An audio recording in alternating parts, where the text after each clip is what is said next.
ದಶಮಾಂಸವು ಜಯಶ್ಯಾಮ್ ಜಬದೊರೆ. ಅಧ್ಯಾಯ 14. ನೀವು ದಶಮಾಂಸ ಯಾವತ್ತನ್ನು ಭಂಡಾರಕ್ಕೆ ತೆಗೆದುಕೊಂಡು ಬನ್ನಿರಿ.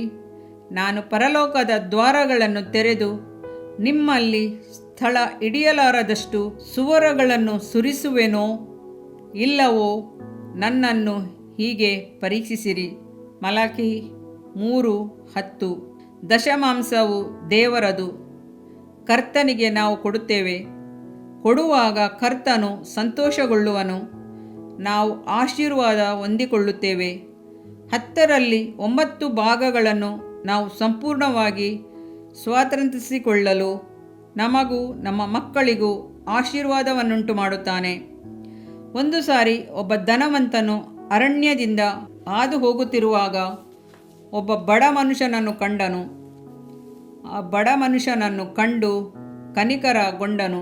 ತನ್ನ ಹಣದ ಚೀಲದಲ್ಲಿದ್ದ 10 ರೂಪಾಯಿಗಳನ್ನು ಆ ಬಡ ಮನುಷ್ಯನಿಗೆ ಕೊಟ್ಟು, ಇದನ್ನು ಇಟ್ಟುಕೊಂಡು ನಿನ್ನ ಕುಟುಂಬವನ್ನು ನಡೆಸು.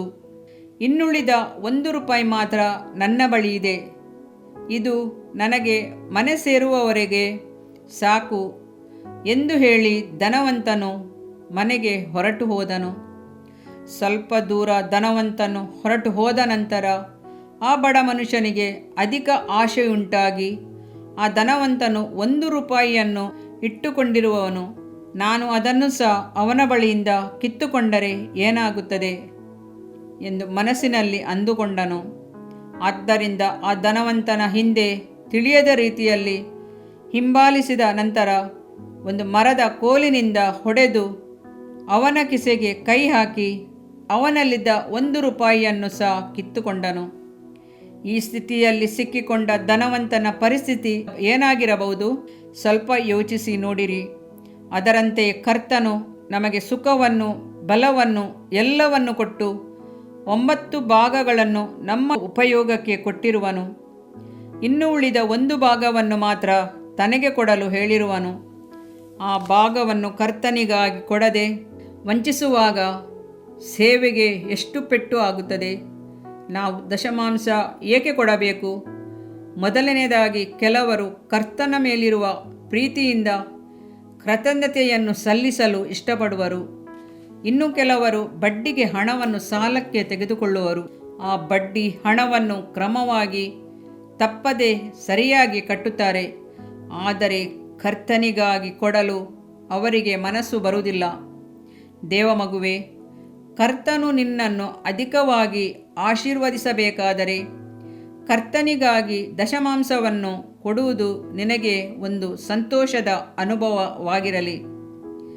ದಶಮಾಂಶಗಳನ್ನು ಸಲ್ಲಿಸುವಾಗ ಕರ್ತನಿಗೆ ಇಲ್ಲಸಲ್ಲದ ನೆವಗಳನ್ನು ಹೇಳಬಾರದು.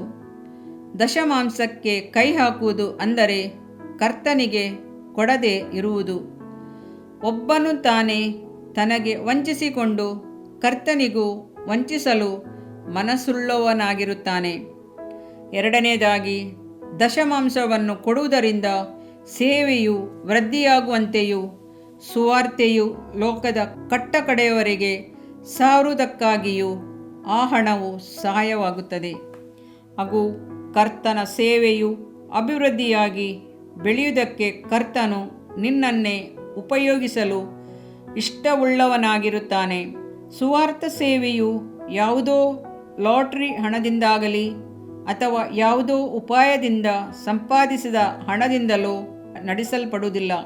ಕರ್ತನ ಮಕ್ಕಳು ಕರ್ತನ ಸೇವೆಗೆಂದು ಮನಸ್ಸುಳ್ಳವರಾಗಿ ಮನಪೂರ್ವಕವಾಗಿ ಸಂತೋಷದಿಂದಲೂ ಉತ್ಸವದಿಂದಲೂ ಕೊಡುವಂಥ ಕಾಣಿಕೆಗಳಿಂದಲೇ ಈ ಸುವಾರ್ತೆ ಸೇವೆಯು ಅಭಿವೃದ್ಧಿ ಹೊಂದುತ್ತದೆ. ಕೊಡುವಂಥ ಹಸ್ತಗಳನ್ನು ಕರ್ತನು ಆಶೀರ್ವದಿಸುವನು. ಮೂರನೆಯದಾಗಿ, ದಶಮ ಭಾಗವನ್ನು ಕೊಡುವುದು ಕರ್ತನ ವಾರ್ತೆಗಳಿಗೆ ಅಧೀನರಾಗಿ ವಿಧೇಯರಾಗಿ ನಡೆದುಕೊಳ್ಳುವುದು. ನೀವು ನನ್ನನ್ನು ಪ್ರೀತಿಸುವುದಾದರೆ ನನ್ನ ಆಜ್ಞೆಗಳನ್ನು ಕೈಕೊಂಡು ನಡೆಯುವಿರಿ. ಯೆಹೋವನ 14:15. ಇದಲ್ಲದೆ ನಿನ್ನಿಂದ ನನಗೆ ಬರುವ ಎಲ್ಲ ಆಸ್ತಿಯಲ್ಲಿ 10ರಲ್ಲೊಂದು ಪಾಲನ್ನು ನಿನಗೆ ಸಮರ್ಪಿಸುವೆನೆಂಬುದಾಗಿ ಮಾತು ಕೊಡುತ್ತೇನೆ ಎಂದು ಹರಕೆ ಮಾಡಿಕೊಂಡನು.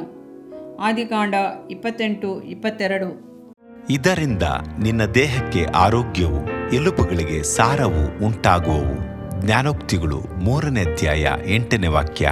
ಪ್ರಿಯ ವೀಕ್ಷಕರೇ ಮತ್ತು ಕರ್ತನಲ್ಲಿ ಸಹೋದರ ಸಹೋದರಿಯರೇ, ನೀವು ನಮ್ಮ ಈ ಕಾರ್ಯಕ್ರಮವನ್ನ ವೀಕ್ಷಿಸಿದ್ದಕ್ಕಾಗಿ ದೇವರ ನಾಮದಲ್ಲಿ ನಿಮಗೆ ವಂದನೆಗಳು.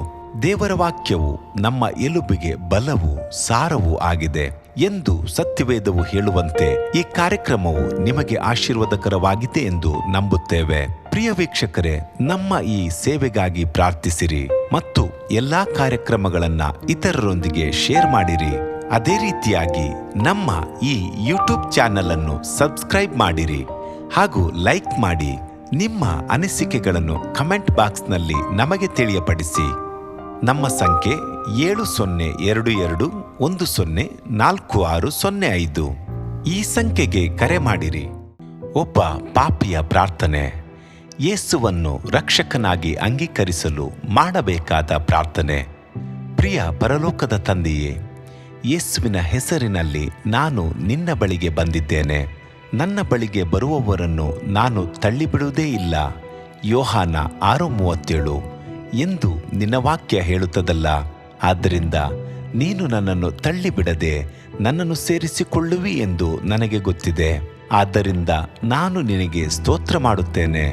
ನೀನು ನಿನ್ನ ವಾಕ್ಯದಲ್ಲಿ ನೀನು ಯೇಸುವನ್ನೇ ಕರ್ತನೆಂದು ಬಾಯಿಂದ ಅರಿಕೆ ಮಾಡಿಕೊಂಡು ದೇವರು ಆತನನ್ನು ಸತ್ತವರೊಳಗಿಂದ ಎಬ್ಬಿಸಿದನೆಂದು ಹೃದಯದಿಂದ ನಂಬಿದರೆ ನಿನಗೆ ರಕ್ಷಣೆಯಾಗುವುದು ಎಂತಲೂ, ಕರ್ತನ ನಾಮವನ್ನ ಹೇಳಿಕೊಳ್ಳುವವರೆಲ್ಲರಿಗೆ ರಕ್ಷಣೆಯಾಗುವುದೆಂತಲೂ ಬರೆದಿದೆ. ರೋಮ 10:9-13ನೇ ವಾಕ್ಯ. ಯೇಸು ಕ್ರಿಸ್ತನು ದೇವಕುಮಾರನೆಂದು ನನ್ನ ಹೃದಯದಲ್ಲಿ ನಂಬುತ್ತೇನೆ. ನನ್ನನ್ನು ನೀತಿವಂತನನ್ನಾಗಿ ಮಾಡುವುದಕ್ಕಾಗಿ ಆತನು ಸತ್ತವರೊಳಗಿಂದ ಎಬ್ಬಿಸಲ್ಪಟ್ಟನು ಎಂದು ನಂಬುತ್ತೇನೆ. ನಾನು ಆತನ ನಾಮವನ್ನ ಹೇಳಿಕೊಳ್ಳುತ್ತೇನೆ. ಯೇಸುವೇ, ನೀನೇ ಕರ್ತನು. ತಂದೆಯೇ, ನೀನು ನನ್ನನ್ನು ರಕ್ಷಿಸಿದಿ ಎಂದು ನಾನು ನಂಬುತ್ತೇನೆ. ನಿನ್ನ ವಾಕ್ಯವು ಹೇಳುತ್ತದೆ, ಮನುಷ್ಯನು ಹೃದಯದಿಂದ ನಂಬುವುದರ ಮೂಲಕ ನೀತಿಯು ದೊರಕುತ್ತದೆ, ಬಾಯಿಂದ ಅರಿಕೆ ಮಾಡುವುದರ ಮೂಲಕ ರಕ್ಷಣೆಯಾಗುತ್ತದೆ. ರೋಮ 10:10. ನಾನೀಗ ನನ್ನ ಹೃದಯದಲ್ಲಿ ನಂಬುತ್ತೇನೆ ಹಾಗೂ ಯೇಸುವೇ ನನ್ನ ಕರ್ತನೆಂದು ಅರಿಕೆ ಮಾಡುತ್ತೇನೆ.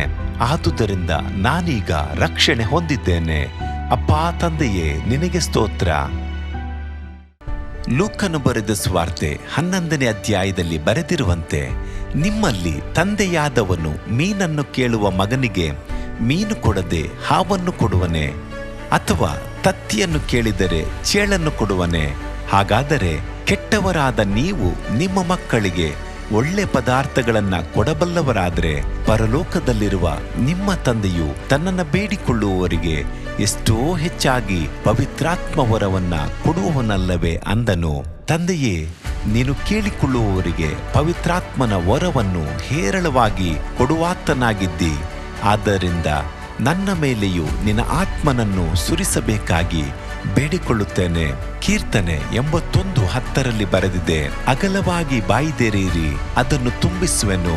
ಕರ್ತನೇ, ನನ್ನನ್ನು ಪವಿತ್ರಾತ್ಮನಿಂದ ತುಂಬಿದಂತ ನೀನು ನನ್ನನ್ನು ಅನ್ಯ ಭಾಷೆಯ ವರದಿಂದಲೂ ತುಂಬುವವನಾಗಿದ್ದಿ ಎಂದು ನಂಬುತ್ತೇನೆ. ಅದರಂತೆ ನಾನು ನನ್ನ ಬಾಯಿಯನ್ನು ತೆರೆದು ನಿನ್ನ ಸ್ತೋತ್ರ ಮಾಡುವಾಗ ಅನ್ಯ ಭಾಷೆಯ ಅಭಿಷೇಕದಿಂದ ನನ್ನನ್ನು ತುಂಬುವವನಾಗಿದ್ದಿ ಎಂದು ನಂಬುತ್ತೇನೆ.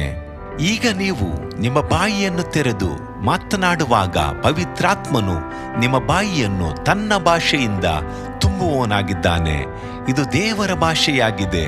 ಈ ಅಭಿಷೇಕವನ್ನ ಹೊಂದಿಕೊಳ್ಳಲು ನೀವು ನಿಮ್ಮ ಸ್ವರವನ್ನ ಉಪಯೋಗಿಸಬೇಕು. ಅದರಿಂದ ನೀವು ನಿಮ್ಮ ಬಾಯಿಯನ್ನು ತೆರೆದು ದೇವರಿಗೆ ಸ್ತೋತ್ರ ಮಾಡುವಾಗ ದೇವರು ನಿಮ್ಮನ್ನು ಅನ್ಯ ಭಾಷೆಯ ವರದಿಂದ ತುಂಬುವವನಾಗಿದ್ದಾನೆ. ಪ್ರಿಯರೇ, ಈಗ ನೀವು ಪವಿತ್ರಾತ್ಮನಿಂದ ತುಂಬಲ್ಪಟ್ಟ ಆತನ ಪ್ರಿಯ ಮಕ್ಕಳಾಗಿದ್ದೀರಿ. ದೇವರ ನಾಮಕ್ಕೆ ಸ್ತೋತ್ರವಾಗಲಿ.